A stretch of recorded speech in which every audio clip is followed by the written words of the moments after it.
अगर मैं आपसे एक सीधा सा सवाल पूछूं, आपकी जिंदगी में जो चीजें रुकी हुई हैं, क्या वो इसलिए रुकी हैं क्योंकि आप कुछ नहीं जानते, या इसलिए रुकी हैं क्योंकि आप बहुत ज्यादा सोचते हैं? ज्यादातर लोग जवाब नहीं देते, क्योंकि जवाब देने से पहले ही दिमाग चालू हो जाता है, और यही तो पूरी समस्या है।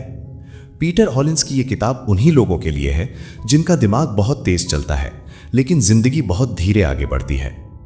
हमने सोच को बहुत ज्यादा सम्मान दे दिया है। हमें सिखाया गया कि ज्यादा सोचना समझदारी है, हर चीज एनालाइज करना मैच्योरिटी है, और बिना पूरी क्लैरिटी के कोई कदम उठाना बेवकूफी है। लेकिन किसी ने हमें यह नहीं बताया कि यही सोच एक दिन हमारी सबसे बड़ी रुकावट बन जाएगी। आपने नोटिस किया होगा, आप दिन भर सोचते रहते हैं, क्या करना चाहिए, कैसे करना चाहिए, अगर ऐसा हो गया तो क्या होगा, अगर वैसा हो गया तो क्या होगा, और दिन के अंत में आप थक जाते हैं बिना कुछ किए। यह किताब वहीं से शुरू होती है जहां ज्यादातर लोग फंसे हुए हैं, ओवरथिंकिंग। ओवरथिंकिंग बाहर से इंटेलिजेंट दिखती है। आप खुद को कन्विंस कर लेते हैं कि मैं बस तैयारी कर रहा हूं, मैं जल्दबाजी नहीं करना चाहता, मैं रिस्क कैलकुलेट कर रहा हूं, लेकिन अंदर से आप डर रहे होते हैं, गलत होने से नहीं बल्कि अनकंफर्टेबल होने से।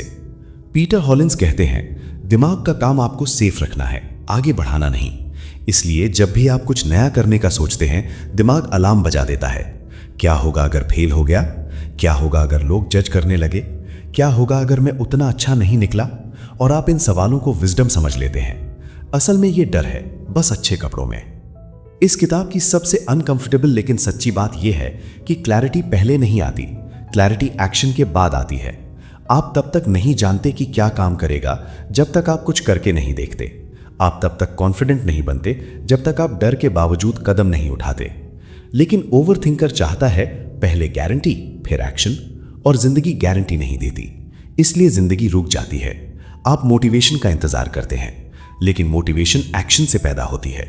आप कॉन्फिडेंस का इंतजार करते हैं, लेकिन कॉन्फिडेंस डूइंग का साइड इफेक्ट है।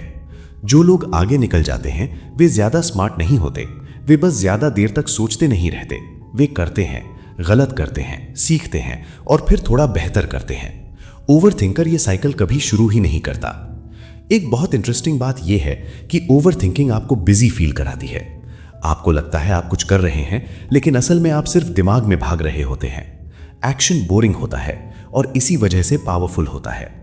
एक ईमेल भेजना बोरिंग है, एक वीडियो रिकॉर्ड करना बोरिंग है, एक पेज लिखना बोरिंग है, लेकिन यही बोरिंग काम जिंदगी बदलते हैं।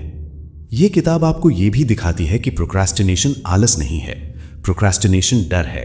डर रिस्पॉन्सिबिलिटी से, डर जजमेंट से, डर इस बात से कि अगर आपने कोशिश की और आप एवरेज निकले तो।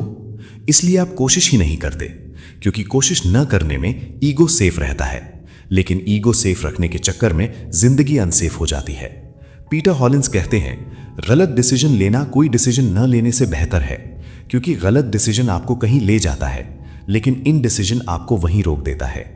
जो लोग आगे बढ़ते हैं वे सही डिसीजन नहीं लेते, वे डिसीजन लेते हैं और फिर उन्हें सही बना लेते हैं।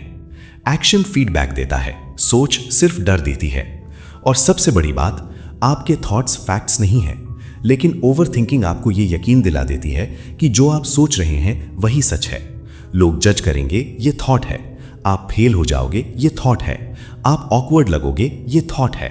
एक्शन आपको रियल दुनिया से जोड़ता है, ओवरथिंकिंग आपको इमेजिनरी दुनिया में फंसा देता है। इस किताब का कोर मैसेज बहुत सिंपल है, कम सोचो मतलब दिमाग बंद मत करो, मतलब दिमाग को बैक सीट पर बैठाओ, ड्राइविंग काम करे। आपको पूरी जिंदगी फिक्स करने की जरूरत नहीं है, आपको बस अगला छोटा कदम लेना है, इतना छोटा कि दिमाग बहस ही ना कर पाए, और फिर अगला और फिर अगला। यहीं से आइडेंटिटी बदलती है। आप थिंकर नहीं रहते, आप डूअर बनते हैं, और जब आइडेंटिटी बदलती है तो जिंदगी भी बदलती है। अगर ये वीडियो आपको अनकंफर्टेबल लग रहा है तो अच्छा है, क्योंकि ग्रोथ कंफर्टेबल नहीं होती। अगर आपको लग रहा है कि ये आपकी ही कहानी है तो इसे यहीं मत छोड़िए, लाइक कीजिए, सब्सक्राइब कीजिए, और इसे उस इंसान को भेजिए जो बहुत समझदार है लेकिन बहुत ज्यादा सोचता है। क्योंकि कभी कभी जिंदगी बदलने के लिए नई सोच नहीं, नया कदम चाहिए, और वो कदम आप अभी ले सकते हैं।